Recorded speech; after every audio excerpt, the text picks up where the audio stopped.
Assalamualaikum warahmatullahi wabarakatuh.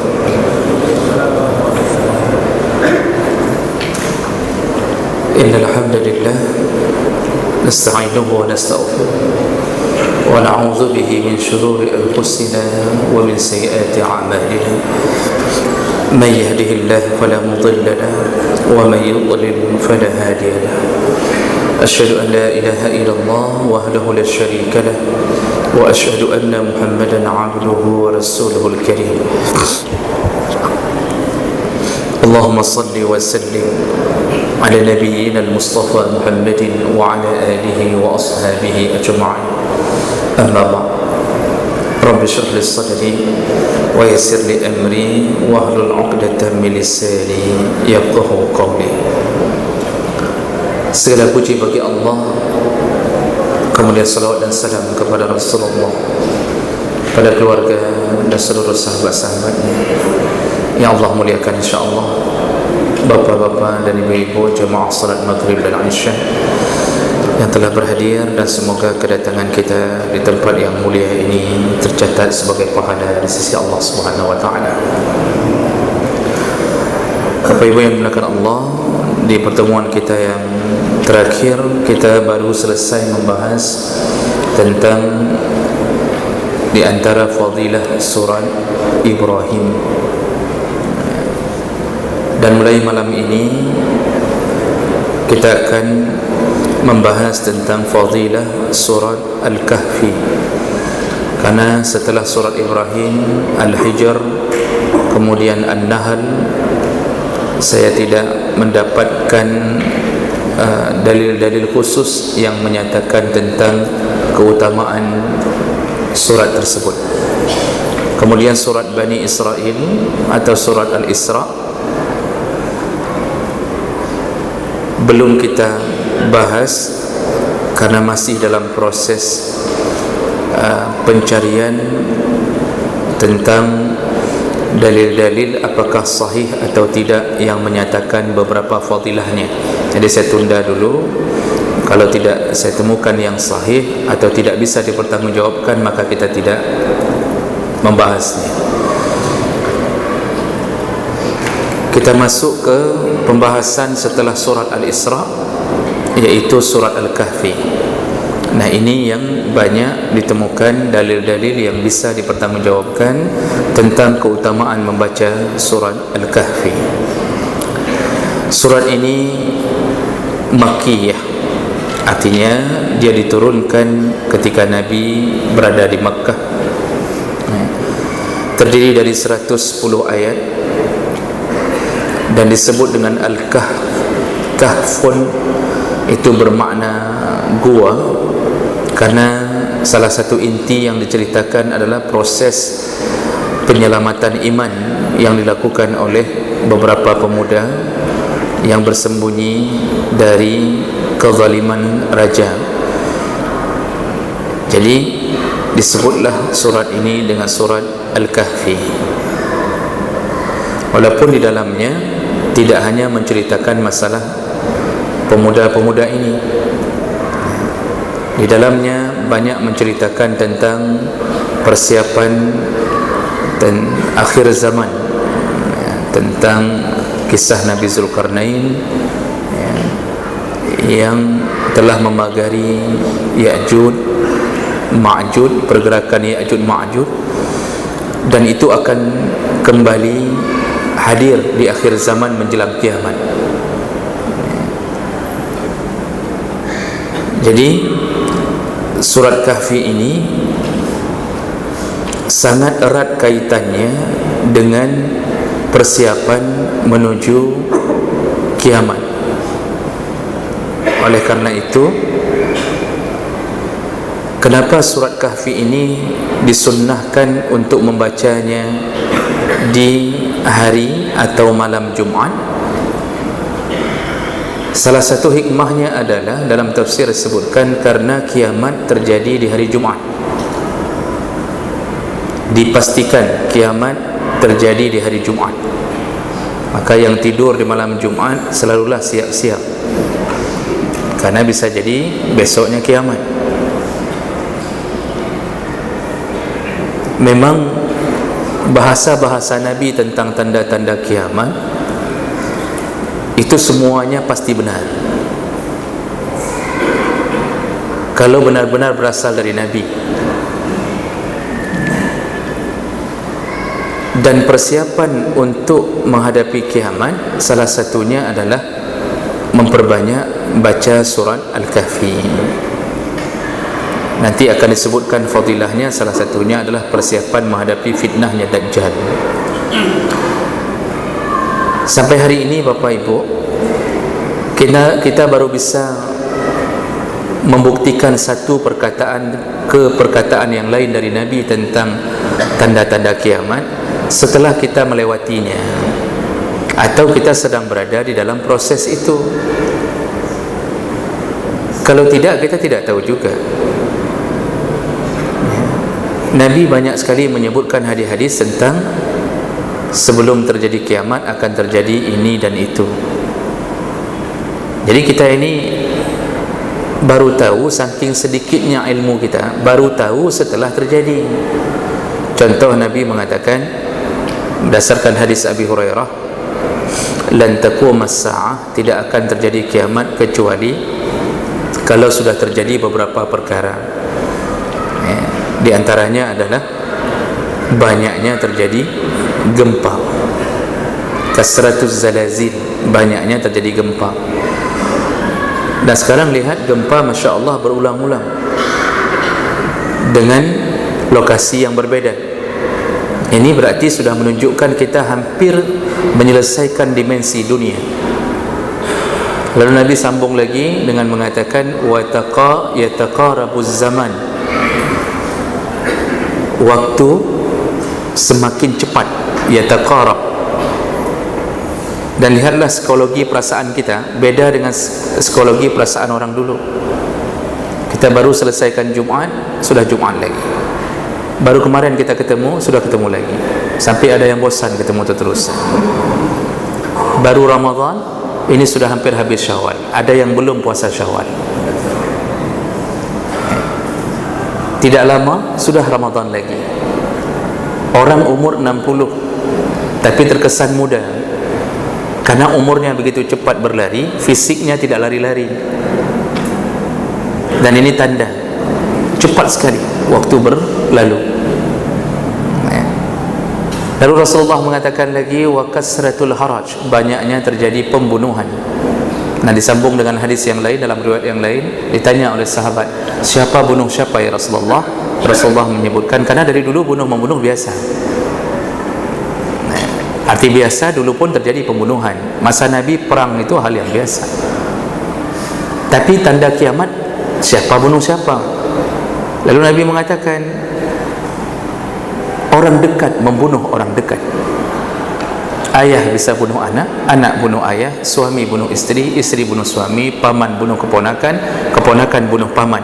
Dan lihatlah kasus-kasus hari ini.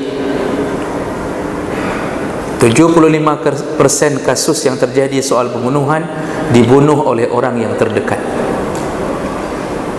Dibunuh oleh istri, kerjasama dengan selingkuhan. Maunya kan yang seharusnya istri sama suami bunuh selingkuhan, kan seharusnya begitu. Tapi tidak terjadi. Istri punya pacar lalu bunuh suami. Di Sawang begitu terjadinya. Dan itu berulang-ulang. Kalau tidak, suami kerja sama yang lain bunuh istri, paman bunuh keponakan. Pokoknya saudara dekat, sepupu kita pelihara di rumah, tiba-tiba bunuh orang yang memeliharanya. Begitulah tanda kiamat. Nah, jadi intinya Rasulullah sallallahu alaihi wasallam itu sudah memberitahu banyak sekali tanda, dan kita sudah hampir berada di ujung. Cuma ujungnya kita dengan ujung versi Allah tentunya berbeda. Di sisi Allah satu hari di dunia ini, di sisi Allah sama dengan 1000 tahun di dunia. Jadi kata Rasulullah, tanda pertama kiamat adalah dibangkitkannya Rasulullah. Itu tanda pertama kiamat. Kalau sudah muncul seorang yang bernama Muhammad lalu diangkat menjadi Rasul, berarti sudah mulai mendekat kiamat. Jadi bayangkan kalau Nabi kita hitung hari ini di Hijriyah 1441 Hijriyah, berarti belum sampai 1,5 hari di sisi Allah. Kalau hitungannya satu hari sisi Allah 1000 tahun, kemungkinan besar hari kedua kiamat. Jadi oleh kerana itu Bapak Ibu maka Allah, yang akan kita bahas ini, kenapa Al-Kahfi disuruh baca di malam Jumaat, berhubungan erat sekali persiapan menuju kiamat. Kalau kita boleh bilang, kalau bisa saat terjadi kiamat kita sudah membaca surat Kahfi. Jadi bacaan terakhir kita adalah surat Kahfi.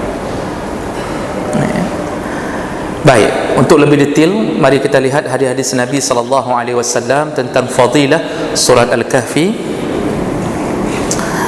Yang pertama, surat Al-Kahfi ini secara umum baik dibaca malam Jumaat atau hari yang lain, maka dia bisa menyebabkan turunnya ketenangan dan ketenteraman. Ini berdasarkan hadis Nabi SAW dari Abu Ishaq dari Al-Barra bin Azib berkata, kana rajulun, dulu di masa Nabi ada seseorang yaqra'u surat Al-Kahfi. Jadi malam itu dia membaca surat Al-Kahfi. Nah, ini tidak disebutkan khusus malam Jumat. Wa ila janibihi hisanun marbut, dan di samping orang yang membaca ini dia sedang menambatkan kudanya, ya, marbut, yang diikat dengan bisyatatnain, dengan tali tambang. Jadi kemungkinan yang terjadi adalah orang ini berada di luar rumahnya, ikat kuda, lalu dia duduk baca Quran.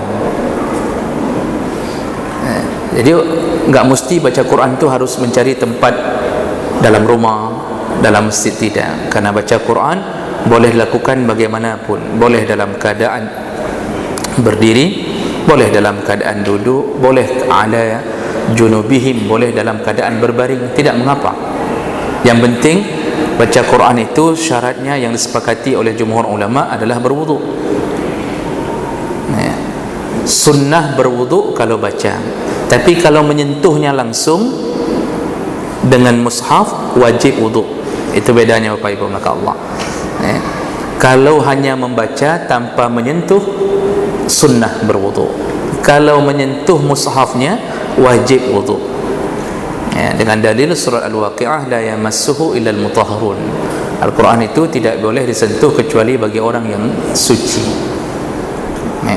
Nah, ini pandangan jumhur ulama yang menyatakan wajib wudu. Jadi kalau dalam kondisi jongkok, berdiri, sedang terbang di atas pesawat, dalam mobil, maka semuanya boleh dilakukan. Boleh dilakukan. Nah, dan ini berlangsung di kalangan orang-orang saleh. Ini dia tidak peduli waktu, selalu hidupnya dengan Quran. Kecuali di tempat-tempat yang diharamkan. Contoh dalam WC, itu jangan baca Quran. Ada satu kesilapan yang terjadi bagi orang yang suka musafir, dalam mobil sering putar Quran. Bagus, tetapi kesilapannya sudah putar Quran tidak dengar Quran sendiri. Ini pergi satu musafir dan satu keluarga, Quran hidupkan, kan nampak salehnya, tapi setelah putar dia bicara dengan istrinya, mulai bicara masalah rumah tangga, kemudian ngupat tetangga, nah kemudian terus berlanjut Quran ijak geroi. Kita terus bicara. Ini salah satu kesilapan yang paling banyak dibuat. Jadi kalau begitu nanti yang masuk surga yang mana? Mobilnya. Orangnya enggak masuk surga nih, karena Allah mengatakan wa iza quri'a alaihimul Quran fastami'u lahu wa ansitu. Kalau dibacakan di hadapanmu Al-Quran, maka dengarlah, diamlah. Dengar, diam. Kalau kita berusaha dengar diam, sekali-sekali terselingi, tidak mengapa. Tapi dari awal bicara, ini menunjukkan kita tidak faham apa yang sedang diinginkan oleh Allah di saat Al-Quran dibaca. Nah, orang ini, laki-laki ini baca Quran, kuda ditambatkan. Fataghashshadhu sahabatun. Ketika dia sedang membaca surat Kahfi ini, tiba-tiba awan berkumpul. Awan berkumpul faja'alat tadnu wa tadnu. Jadi awan tiba-tiba memayunginya, berkumpul, dan mulai tadnu, terus awan itu terus mendekat dan semakin mendekat. Mungkin kalau kita sudah lari, apalagi kalau kita lihat awan itu kok lama-lama bentuknya seperti kuntilanak begitu kan, kita lari. Orang ini mendekat, awan ini terus mendekat. Wa ja'ala farasuhu yanfir, dan dia melihat kudanya mulai tidak nyaman, kudanya mulai yanfir, memberontak. Karena insting hewan, gharizah, insting hewan itu lebih kuat daripada insting kita. Tapi hewan hanya sebatas insting, kita diberikan akal melebihi hewan. Baik, jemaah melakukan Allah Subhanahu wa taala.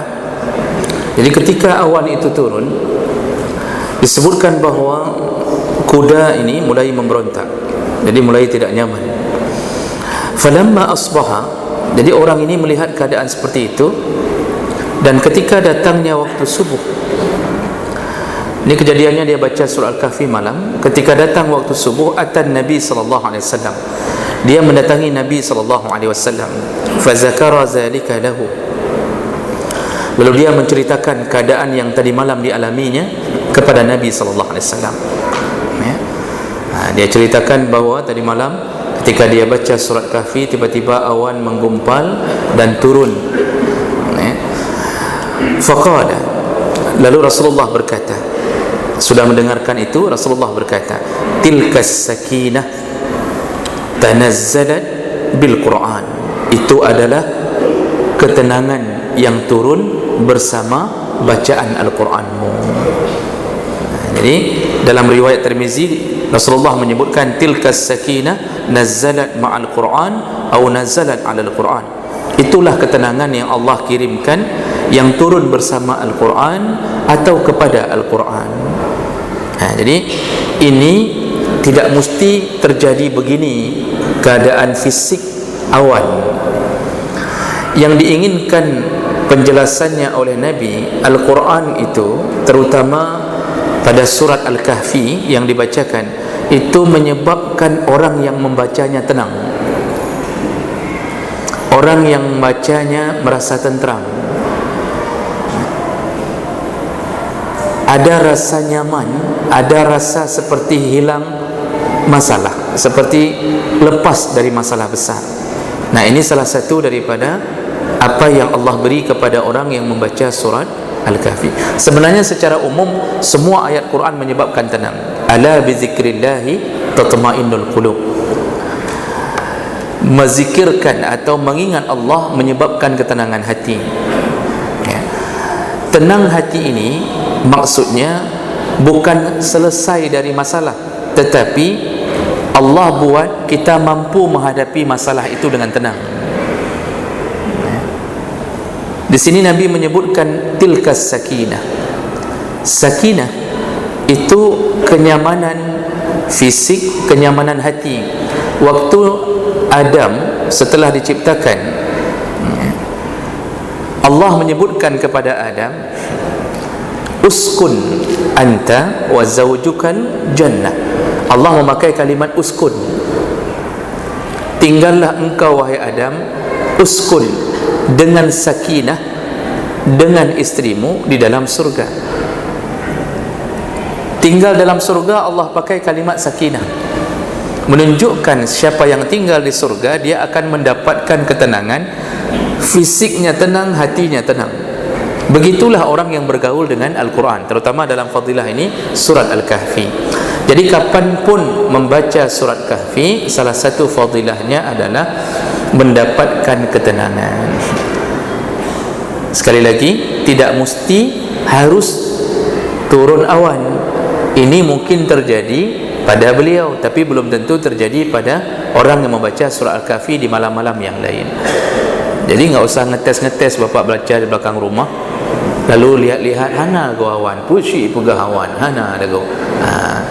Tidak mesti begitu. Itu lambang Nabi ingin memberitahu sesuatu, mungkin Allah menurunkannya agar Nabi bisa menjelaskannya.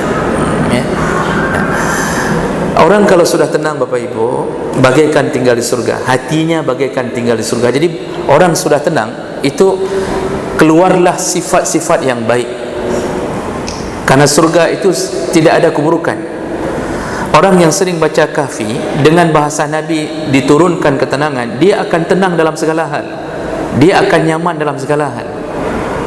Tidak ada orang yang bisa memungkiri bahawa rumah tangga itu penuh dengan lika-liku.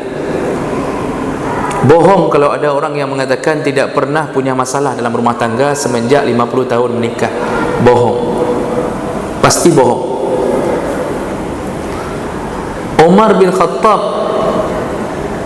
ribut dengan isteri. Sahabat-sahabat ribut. Anak Ali, anak Rasulullah Fatimah ribut dengan Ali, suaminya. Ribut sampai Ali keluar dari rumah, tidur di masjid, lalu berdebu, dipanggil oleh Rasulullah Abu Turab. Panggilan Ali Abu Turab, wahai orang yang berpasir. Ribut. Kalau level mereka yang menjadi kekasih-kekasih Nabi bisa ribut, apalagi kita. Jadi jangan fikir bahawa aman-aman saja. Ya. Oh, ustaz bicara di depan bapak-bapak dalam keadaan tenang, nyaman, kan tak pernah lihat di rumahnya. Kita baru tahu ustaz itu ternyata tak cocok mulut dengan ininya setelah keluar pengumuman sudah bercerai. Baru dah depu buat di rumah, rupanya karu sih. Makanya salah satu yang menyebabkan menurunnya kadar keributan, salah satunya suka membaca Quran di rumah. Jadi Allah turunkan ketenangan ke dalam rumah. Kita sebenarnya bingkeng. Sebenarnya bingkeng itu kan level di atas marah. Kalau marah sekali-sekali, seminggu sekali. Kalau bingkeng, tiap menit marah, sedikit marah, itu bingkeng. Bahasa Indonesianya tidak ada, cuma bisa dilafazkan dengan bahasa Aceh. Tapi kalau orang senang baca Quran, ini menurun, berubah menjadi sakinah. Makanya salah satu hebatnya orang baca Al-Quran, terutama surah Kahfi, Allah tenangkan. Jadi bagi yang adik-adik ini yang belum menikah, kalau sudah menikah, mulailah dari malam pertama baca Quran. Sering-seringlah baca Quran, dan lanjutkan sampai tua. InsyaAllah aman. Ribut ada, tetapi level ributnya tidak sampai menuju ke pengadilan. Paling cuma lempar-lempar lemari, lempar-lempar kaca, lempar-lempar nyantai, anak teruk cerit. Begitu saja. Oleh kerana itu kan dalam perkahwinan orang sering menyebutkan sakinah, mawaddah, warahmah. Tiga-tiganya tetap tenang. Hidup sama sakinah tenang, sama mawaddah tenang, sama rahmah tenang. Tiga-tiganya tenang, tak ada ribut-ribut. Akibat daripada Al-Quran. Baik, itu fadilah pertama. Fadilah berikutnya, bagi mereka yang membaca Al-Quran, surat Al-Kahfi di malam Jumaat, maka dia akan mendapatkan cahaya antara dirinya sampai ke Kaabah. Ini berdasarkan hadis Nabi SAW. Rasulullah berkata dari Abu Sa'id Al-Khudri radhiyallahu an, man qara'a surat Al-Kahfi, Rasulullah berkata, barang siapa yang membaca surat Al-Kahfi lailatul Jum'ah, malam Jumaat. Jadi bahasa lailah dalam bahasa Arab itu dihitung mulai dari terbenamnya matahari hari Kamis. Hari Kamis terbenam matahari, azan maghrib, masuk lailah. Makanya bahasa lailah dalam Al-Quran itu semuanya menjelaskan masalah setelah terbenamnya matahari. Ketika Allah menyebutkan Al-Qadar, Lailatul Qadri, Allah memakai lailah. Jadi bukan nisful lail, bukan pertengahan malam. Jadi Lailatul Qadar itu terjadi mulai dari terbenamnya matahari. Kalau malam itu malam Lailatul Qadar, lalu kita ada dua syarat yang Allah ajukan, yang Rasulullah katakan, man qama Lailatul Qadri, barang siapa mendirikan malam Lailatul Qadar imanan wahtisaban, dua perkara, dia mendirikannya karena yakin dengan janji Allah, imannya, wahtisaban dan berharap-harap Allah ampunkan dosanya, dihitung Lailatul Qadar mulai maghrib itu. Jadi dia berharap-harap selalu, ya Allah, mudah-mudahan malam ini ya Allah. Jadi dia berharap penuh keyakinan bahawa dia akan diampunkan. Allah Maha Rahman, Allah Maha Rahim. Maghrib dia salat, kalau malam itu Lailatul Qadar, maka dia dapat pahala seperti salat maghrib 84 tahun lamanya. Sambung baca Quran, dia dapat pahala kalau malam itu Lailatul Qadar seperti membaca Quran 84 tahun lamanya. Salat tarawih, isya tarawih, terus sampai subuh, dia dapatkan kelebihan itu. Jadi enggak mesti harus di tengah malam. Kalau dia di saat malam itu sedang berada di kedai kopi, maka dia seperti minum kopi 84 tahun lamanya. Yang contoh barang, Pak. Yang pahala hana, yang kemenangan guys. Tidak dapat apa-apa. Jadi ini bahasa Lailah. Jadi kapan dihitung kita mulai dapat fadilah surat Kahfi? Mulai dari terbenamnya matahari hari Khamis. Masuk maghrib sudah berlaku fadilah ini. Salah satu fadilahnya yang membaca surat Al-Kahfi Lailatul Jum'ah, malam Jumaat. Adha'a lahu minan nur, maka Allah Subhanahu wa taala akan menyinarinya dengan cahaya fima bainahu wa bainal baitil atiq. Allah akan menyinarinya mulai dari dirinya sampai ke Kaabah. Ini sebenarnya bukan cahaya yang bisa kita lihat, tapi maksudnya adalah cahaya kebaikan dari Allah. Kiasannya, begitu dahsyatnya cahaya Allah beri, jauhnya cahaya itu antara kita yang sedang berada di Luk Semawe sampai ke Kaabah. Begitu jauhnya cahaya itu bagi orang yang membaca surat Al-Kahfi di malam Jumaat. Nah, bahasa surat Al-Kahfi menunjukkan Nabi menginginkan yang dibaca adalah satu surat. Kalau tidak habis, nggak habis Pak baca malam itu. Jadi dari habis maghrib baca, kemudian nggak habis, berhenti, tinggal satu halaman lagi, sampai menjelang maghrib besok. Karena batasannya dalam hadis yang lain itu hari atau malam Jumat, itu berlaku fadilah. Mulai dari Senin, Khamis sore sampai Jumat sore, itu batasan kita mendapatkan fadilah. Enggak habis kita baca. Apakah dapat pahala ini? Apakah dapat fadilah ini? Cuma setengah surat Kahfi. Kita berfikir begini, enggak apa-apalah, dapat setengah dulu cahaya, nanti sambung minggu depan, Jumaat depan dapat setengah lagi cahayanya. Tidak berlaku. Bahasa Nabi surat Al-Kahfi, satu surat. Jadi hari itu harus habis satu surat baru dapat. Tidak habis, apakah dengan berhenti di tengah jalan atau ada lembaran terkoyak? Ambil Quran, 2 lembar terkoyak, kita heran, baru 2 halaman sudah selesai, padahal tepri apa dengar Pak? Apalagi kita tidak sering baca, jadi nggak tahu sambungannya sudah salah. Dapatkah? Tidak dapat. Tidak dapat. Nah, Nabi tadi mengatakan bahawa dia mendapatkan cahaya adha'a lahu. Kalau dipakai dalam bahasa Arab dengan bahasa adha', itu biasa digunakan kepada matahari. Sinar matahari disebut dengan dhiya. Adha'a yudhi'u dhiya. Untuk bulan Allah sering pakai kalimat nur. Wa ja'ala asy-syamsa dhiya'a wal qamara nura. Di sini Nabi memakai adha'a lahu, diberikan cahaya, berbentuk cahaya nur, tapi cara memberikannya adha', seperti cahaya matahari. Cahaya matahari Pak, Masya Allah, terang benderang, seluruh alam menikmatinya. Begitu hebatnya orang baca surat Kahfi. Jadi mungkin kita merasa diri nggak ada apa-apanya, padahal di sisi Allah kita adalah orang yang luar biasa, yang Allah bisa kirimkan cahaya. Nah, kenapa Allah simpan cahaya itu tidak nampak secara fisik? Karena kita ini beramal yang dibutuhkan keyakinan, bukan dibutuhkan bukti. Bukti nanti tunggu di akhirat. Paling kurang tunggu bukti waktu sakaratul maut. Sekarang tidak ada bukti. Tidak ada bukti bahawa Allah beri ini. Allah katakan yang mengunjungi orang sakit akan mendapatkan doa dari malaikat 70,000 malaikat. Kita cari malaikatnya enggak nampak. Perlu bukti, tunggu nanti setelah meninggal Allah keluarkan celengan itu. Hari ini kita beriman kepada yang gaib. Allah mau lihat, tanpa bukti mau engkau melakukannya? Tanpa bukti engkau yakin kepada aku?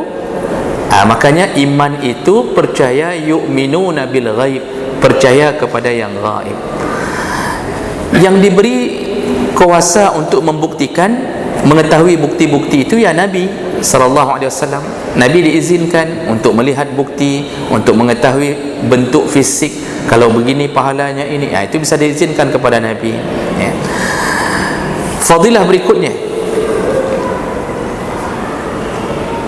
Allah Subhanahu wa taala akan memberikan pahala, yaitu disinari cahaya di antara 2 Jumat bagi yang membaca surat Kahfi di hari Jumat, berdasarkan hadis Nabi sallallahu alaihi wasallam dengan derajat yang hasan dari Abu Sa'id Al-Khudri, man qara'a surat Al-Kahfi fi yaumil Jum'ah, barang siapa yang membaca surat Kahfi di hari Jumat, adha'a lahu minan nur, kembali dia disinari oleh cahaya, bainal jum'atain, di antara 2 Jumat. Jadi maksud di antara 2 Jumat, antara Jumat lalu dengan Jumat ini kita selalu dalam cahaya Allah. Apa maksudnya cahaya Allah? Yaitu disinari hati untuk tidak terjun ke dalam maksiat, dan inilah yang paling hebat yang Allah beri. Jadi bukan cahaya seperti cahaya lampu bersinar. Maksudnya kita ini hati selalu bercahaya, sehingga kita bisa tahu mana halal mana haram. Tidak seperti orang yang dalam kegelapan. Orang yang sering baca Kahfi di malam Jumat atau hari Jumat, insya-Allah Allah beri petunjuk dengan cahayanya, tidak mudah jatuh ke dalam maksiat. Makanya orangnya dalam seminggu itu, kalau ada pun dosa-dosa kecil, dosa su'uzan, melirik ke orang dalam pandangan agak sedikit sombong-sombong, tapi dia tidak menyombongkan diri, atau ngambil sendal orang sebelah, misal contoh. Tapi nya mengambil sendal orang dosa besar, Pak, pencurian. Paling terjadi itu yang kecil-kecil saja. Tidak jatuh ke dalam dosa-dosa besar. Tapi kalau jatuh ke dalam dosa besar, berarti kita ini ada masalah sedikit di dalam amal-amal kita. Karena salah satu bukti bahawa, salah satu tanda bahawa amal kita diterima Allah adalah kita diizinkan Allah untuk melanjutkan amal berikutnya. Itu salah satu tanda bahawa amal kita yang telah berlalu diterima Allah. Pertanyaannya sederhana, dari mana kita tahu Ramadan kita diterima Allah? Lihat surah Ar-Rahman ayat 60, Allah menyebutkan hal jazaa'ul ihsan illa al-ihsan. Adakah suatu kebaikan yang sudah aku terima kecuali aku berikan hadiah untuknya dengan melakukan kebaikan yang lain? Dari mana tahu kita Ramadan kita diterima Allah? Salah satunya Allah sinari kita mudah bersemangat melakukan puasa Syawal dan menyambung semua amal dalam Ramadan. Jadi kalau ada yang belum puasa Syawal sampai hari ini, bertanyalah dalam hati, kenapa bisa tiba-tiba tinggalkan puasa Syawal begitu saja? Padahal Allah beri bonus, Masya Allah, Bapak Ibu, maka Allah beri bonus hanya dengan menambahi 6 hari, maka qasiyamid dahr, dia dapat pahala seperti berpuasa setahun hanya dengan tambah 6 hari. Kalau bapak ke mall, lihat iklan, beli 2 gratis 1, 50.000, ambil 2 100.000, ditulis ambil 2 atau beli 2 gratis 1. Orang yang akalnya sehat dan kantongnya sehat, maka dia akan berfikir, istri akan bisik, bang ambil 1 lagi gratis 1, berarti kita sudah dapat 3. 3 bagi 100,000 berarti harganya cuma 33,000. Tapi kalau tadi ambil satu saja 50,000 jauh bang, maka dia ambil satu lagi supaya dapat gratis satu. Hari ini Allah telah buat pengumuman, tambah 6 hari dapat pahala setahun. Ada orang yang tidak sehat berfikir, alah, setahun pun kan bisa dapat tahun depan, alah, puasa sunat pun. Nah, kenapa hatinya tidak bercahaya, tidak semangat, membuktikan amalnya ada yang tidak beres dalam Ramadan? Kenapa dalam Ramadan sanggup baca Quran Masya Allah sampai 3 kali khatam, malam takbiran tutup Quran tidak pernah buka sampai hari ini, sampai ada yang tak tahu lagi di mana Qurannya. Ada yang tak tahu lagi, Pak Ho ke Quran long, tidak tahu lagi. Kenapa bisa down, grafik begitu tinggi langsung terjun bebas ke bawah? Hal jazaul ihsan illa al ihsan. Kalau orang diterima amal baiknya, salah satu tandanya disambung dengan amal baik yang lain. Maka yang tidak puasa 6 berfikir-fikir, hari ini sudah berapa Syawal? 24 Syawal, 6 hari lagi Pak, besok puasa. Yang belum puasa, besok puasa. Yang belum puasa, yang sudah puasa jangan tambah-tambah, cukup sesuai dengan prosedur dari Nabi SAW. Nah, begitulah maksud cahaya. Maka kan dalam hadis lain Rasulullah menyebutkan as-salatun nur, cahaya. Salat itu cahaya. Orang kalau salat bercahaya, yang bercahaya hatinya, susah melakukan maksiat. Kalau mau melakukan maksiat selalu ada yang berbisik, jangan, rugi aja salat kalau kayak gitu. Jangan, rugi aja kalau kayak gitu, kalau masih terus melakukan ini.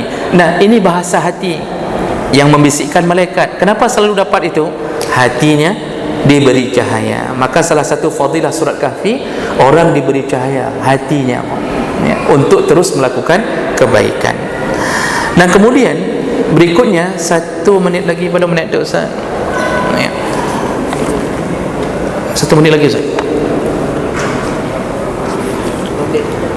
Baik, masih ada waktu 1 lagi Bapak, maka Allah, orang yang membaca surat Kahfi di hari Jumaat, maka Allah ampunkan kedua dosanya di antara 2 Jumaat. Berdasarkan hadis Nabi sallallahu dari Ibnu Umar, man qara'a surat al-Kahfi fi yaumil Jum'ah, barang siapa membaca surat Kahfi di hari Jumaat, sata'adahu nurun min tahti qadamihi ila ananis sama' yudhi'u lahu yaumal qiyamah wa ghufira lahu ma bainal jum'atain. Barang siapa yang membaca surat Kahfi di hari Jumaat, Allah akan memancarkan cahaya dari bawah kakinya sampai ke langit. Kali ini bahasa Nabi dari bawah kaki sampai ke langit, dan akan meneranginya di hari kiamat, dan diampuni dosa-dosanya di antara 2 Jumaat. Jadi bahasa Nabi diampuni dosa bukan bermaksud ini kita baca surat Kahfi Jumaat ini berarti kita sudah jaminan apapun dosa kita lakukan sampai Jumaat depan ini sudah diampunkan duluan. Enggak begitu. Ini akan, kalau begitu pemahamannya akan menyebabkan orang melakukan dosa. Kenapa Pak lakukan dosa? Tenang, kemarin sudah saya baca surat Kahfi, ini udah ada jaminan enggak ada dosa lagi ke depan minggu ini. Tidak begitu. Jadi yang dimaksud diampunkan di antara 2 Jumaat, kata para ulama, adalah Allah akan membuat sebuah takdir untuknya, dia tidak akan melakukan dosa besar di antara 2 Jumaat itu. Jadi Allah ampunkan dengan cara dia tidak akan melakukannya dengan dosa yang dianggap besar. Nah, ini salah satu yang membuat kita terjaga daripada dosa. Dan yang terakhir, jemaah melakukan Allah, ini kalau tidak habis kita sambung di minggu depan. Tapi yang terakhir adalah persiapan menghadapi Dajjal. Yang membaca atau menghafal 10 ayat pertama atau yang terakhir dari surat Kahfi, maka dia diselamatkan dari fitnah Dajjal. Rasulullah sallallahu alaihi wasallam menyebutkan,